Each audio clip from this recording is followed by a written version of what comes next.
I'm 30 and have been with my fiancé for 6 years. We were supposed to get married this fall. The wedding was already booked, vendors locked in, dress bought. Everyone kept saying how lucky I was to have a guy like Derek, loyal, stable, dependable. And I believed it too, until last week. I had this strange feeling for a while. You know that quiet, annoying buzz in the back of your head that something's just off? Derek was coming home later than usual. Said work had been piling up. I wanted to trust him, I really did, but the timing was weird. His firm had actually just scaled back projects, so I didn't understand what he was staying late for. Then last Friday night, I was supposed to be out of town with my sister. But she got food poisoning, and we cancelled last minute. Derek didn't know I stayed home. That's when everything changed. I got home early, probably around 6:30 p.m., and as I stepped into the apartment, the first thing I noticed was that the air smelled different. Like cologne and something sweet, like perfume, not mine. The living room looked untouched, but when I walked into the bedroom, there were 2 glasses on the nightstand. Only one was mine. The other was a mug I'd never seen before. I stood there staring at it for a while, my brain trying to find any excuse. Maybe he had a friend over? Maybe it was someone from work? Then I noticed something else. The window. It was cracked open, and Derek never leaves it open. He says the noise from the street messes with his sleep. I walked over and peeked out. That's when I saw it. A girl. Crossing the street. In Derek's hoodie. She didn't see me. Just walked quickly down the block and turned the corner. And I just stood there. Frozen. I didn't sleep that night. I just lay there, staring at the ceiling, listening to every creak of the building and trying to replay everything I saw. That girl. That hoodie.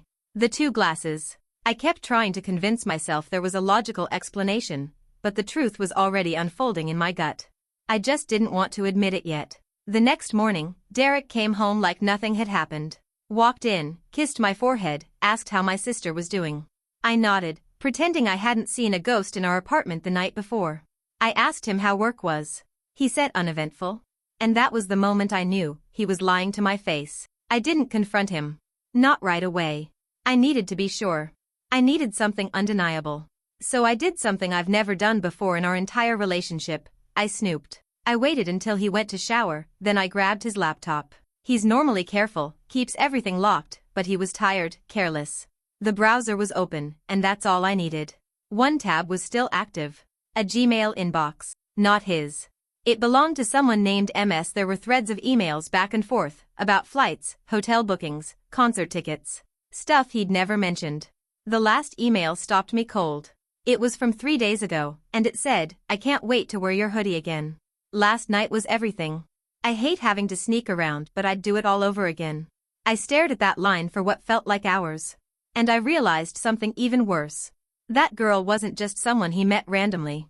They had history, plans, a thing going on. And I was just the woman buying flower arrangements and arguing with bakers over cake fillings. The life I thought I was building wasn't real. Not anymore. I closed the laptop and sat in silence, listening to the water running behind the bathroom door. My stomach was in knots, my hands ice cold. This wasn't just a one-time thing. It was an affair with structure, hotel stays, gifts, sweet messages. And here I was planning a wedding with a man who was living a second life. But I didn't cry. I didn't scream. Something inside me snapped into place instead, cold, sharp, steady. When Derek stepped out of the bathroom, towel slung low, whistling like he hadn't just set my world on fire, I smiled at him. I even made us coffee. I asked about his weekend plans. He told me he was thinking of taking Saturday off to relax. I told him that sounded perfect. Because now I had a plan. I started collecting everything. I took screenshots of the emails, forwarded them to myself, and dug through the trash folder. Found messages going back months. I checked his credit card statements. He'd made duplicate charges at places we'd never gone together. Once at a hotel 5 blocks from our apartment. Another at a jewelry store. He'd told me he was buying a gift for his mom. I now doubted that more than anything. But what really broke me? He bought her a ring. Not an engagement ring. A silver band with an engraving inside. It said, "My secret is you." My hands shook holding the receipt. I couldn't breathe for a second. And then something even darker clicked in my brain. What if this wasn't just cheating? What if I wasn't the only one planning a wedding? What if I wasn't even the main one? I stopped sleeping altogether. For 3 nights I stayed up, scrolling through his accounts, tracking his purchases, watching every move. I installed a free tracking app on his phone while he was asleep. He never noticed. He never even put a password on it, like he was so deep in this lie he thought he'd never be caught. By Tuesday, I had a full map of his double life. He wasn't just cheating on me, he was building something else with her. A life. A future. I found a draft lease agreement with both their names on it. He'd told me he was looking into investment properties, but now I saw it for what it really was. They were going to move in together. I couldn't breathe. It was like every bit of air in the room was being sucked away. He was planning a new beginning with someone else while telling me how excited he was to be my husband. Smiling at me in front of friends. Talking about baby names with my mom. And the woman? I finally figured out who she was. A girl he used to intern with years ago. I remembered her vaguely, quiet, a little younger. They used to joke about how she was like a little sister. Apparently that didn't age well. And then, the final straw. I found a second wedding registry. Hidden under a fake name. But the photos didn't lie. It was Derek. And her. The event was listed for October 14th. Our wedding? October 21st. They had planned their ceremony before ours. A week before he was supposed to marry me, he was going to marry someone else. I wasn't just the backup plan. I was the decoy. I wanted to scream, but no sound came out. It was too big, too twisted. I wasn't even angry yet, I was numb. The betrayal was so layered, it didn't even feel real. Like I was living in some alternate version of my life, watching it crumble from the outside. But this wasn't just emotional ruin. It was financial. Legal. Social.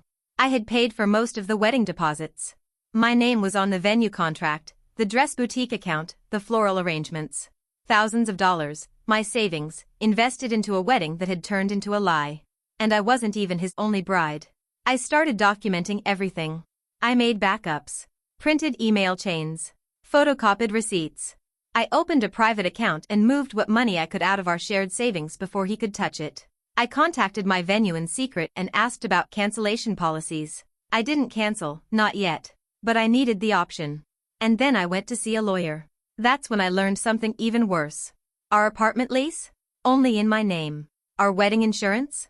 Purchased with my account. If he backed out of our wedding, I'd be on the hook for everything. He'd walk away clean. And he knew it. That's when I stopped thinking about how to save the relationship. And started planning how to destroy the illusion. He wanted 2 weddings? He was about to get one he'd never forget. I picked the date carefully, 3 days before his secret wedding. I decided to host a little engagement celebration at our apartment. Just close friends and family, I told them. Casual, sweet, a chance to relax before the big day. Derek loved the idea. Of course he did. He thought I was still blind. I sent invites through text. Kept it small. Mostly people who knew us as a couple but didn't know his other life. I made sure she wouldn't be there. Her name wasn't on the list, and if Derek noticed, he didn't say a word. Probably thought he could keep everything compartmentalized until the very end. He even helped me clean. Hung up lights. Set the table. Smiled at me the whole time like he wasn't standing in the center of a house made of lies. And the worst part? I smiled back. I had to. Because when you're about to pull the trigger on the biggest reveal of your life, you don't blink. I wore the dress I'd planned to wear to our rehearsal dinner. Ivory silk, fitted, classy. I wanted to look like the woman he was throwing away. I wanted him to feel the loss before he even knew what he'd lost. The guests arrived right on time. Drinks flowed. Music played. Laughter filled the room. And Derek? He was glowing. He thought he'd won. I waited until everyone had a drink in their hand and the vibe was at its peak. Then I cleared my throat. And I said, before we toast to love, I want to share a little story. The room fell silent instantly. Glasses hovered midair. Derek stood beside me, frozen, that wide smile still glued to his face, until I pulled out my phone. I started calmly. I told everyone how grateful I was for their support during our engagement. How lucky I felt to be surrounded by people who believed in our relationship. Then I said, but what if the relationship you believed in wasn't real? A few people chuckled nervously, thinking I was about to tell some sweet, sentimental twist. I wasn't. I tapped the screen and connected to the TV. And just like that, Derek's second life lit up in front of everyone. First came the emails. The sweet ones. The intimate ones. The wearing your hoodie again ones. I read them out loud. Then I pulled up the duplicate wedding registry. A few gasps. People started shifting, whispering. Derek's face drained of all color. He stepped forward, whispering my name like a warning, like begging. I ignored him. Next came the receipts, hotels, restaurants, that silver ring engraved with "My secret is you." I paused there. Let that one sit in the air for a moment. Then I told them about the second wedding. A full ceremony. Scheduled for October 14th, exactly 7 days before ours. I looked straight at Derek. I said, "You weren't planning to marry me. You were planning to humiliate me. But I beat you to it." The room erupted. Some people stood up. His cousin cursed under his breath. My maid of honor burst into tears. Derek looked like he might collapse. But I didn't stop. I had one more surprise. Everyone was already in shock, but I wasn't done, not yet. I pulled one last file from my pocket. Printed, highlighted, stamped. It was a notarized affidavit from my lawyer, confirming everything: Derek's financial fraud, my ownership of the apartment, the payments I'd made alone for the wedding, and the legally binding consequences of his actions if he attempted to touch one more dollar of mine. I handed it to him silently. Then I turned to the group and said, "For those wondering why I'd go this far, it's because this isn't just betrayal. It's theft, lies, manipulation. I didn't just lose a fiancé, I almost lost myself." Derek tried to speak. He really did. He opened his mouth, hand half raised like he was about to explain. But no one wanted to hear it. People were already picking up their coats, some were glaring, others avoiding eye contact entirely. And just as he muttered, "You don't understand," I hit play on the final video. It was a screen recording of his last conversation with her, taken from the synced backup on his laptop. He called her his real future. He said I was just helpful for now. She's got the credit. The savings. I just need to ride it out until we're set. The words echoed in the room like poison. And then? Silence. Derek didn't look at me. He just walked to the door and left. Didn't take a thing with him. Didn't even say goodbye. The door clicked shut behind him, but it felt like the echo stayed for hours. Nobody spoke at first. My friends and family just stood there, stunned, eyes wide, mouths slightly open. Some looked at me like I had grown wings. Others looked at the door like they expected him to walk back in and beg. But he didn't. He was gone. I turned to the group and gave the smallest smile I could manage. I raised my glass, yes, I still had it, and said, "So, who wants dessert?" Laughter broke out. Real, deep laughter. A few people clapped. My best friend ran over and hugged me so hard I thought my ribs might crack. My aunt muttered something about how this was better than any soap opera on TV. It was surreal. Somehow, I'd taken back the story that was supposed to ruin me. And here's the kicker. Within 24 hours, Derek's other fiancé found out. I didn't have to say a word. Someone at the party posted part of the screen recording online, just enough to blur faces but leave the story intact. It went viral within hours. She saw it. Recognized the voice. Realized she wasn't his secret, she was his tool. She canceled their wedding. Blocked him everywhere. Moved out of state. Poof, gone. Derek? He's been trying to get in touch with me. Dozens of missed calls, desperate emails, even a handwritten letter delivered to my building. I didn't open a single one. I've read all I need to. It's been 3 months since that night. The night I burned down the wedding and walked out of the fire untouched. The dress? Donated.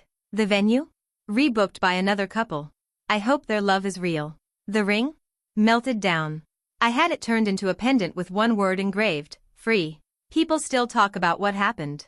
At work, in friend circles, even on random wedding forums where my story somehow became legend. They call it the double wedding sting. I didn't set out to go viral. I just wanted to survive. But somewhere along the way, I found something better. Clarity. I moved out of the apartment 3 weeks after the party. Didn't want to sleep in a place he'd poisoned with lies. Found a new spot, smaller, cozier, mine. I even got a dog. Her name is Ruby. She doesn't lie, doesn't cheat, and always lets me know when someone shady's at the door. Derek? Still tries, from time to time. But his messages get shorter. More pathetic. The last one just said, "Please." I didn't respond. Because there's nothing left to say. He wanted a perfect life. A safe life. A second life. And instead, he got exposed. Me? I've got my own beginning now. No timelines, no plans to impress anyone, no more pretending. Just truth. Real, painful, liberating truth. And I've never felt lighter.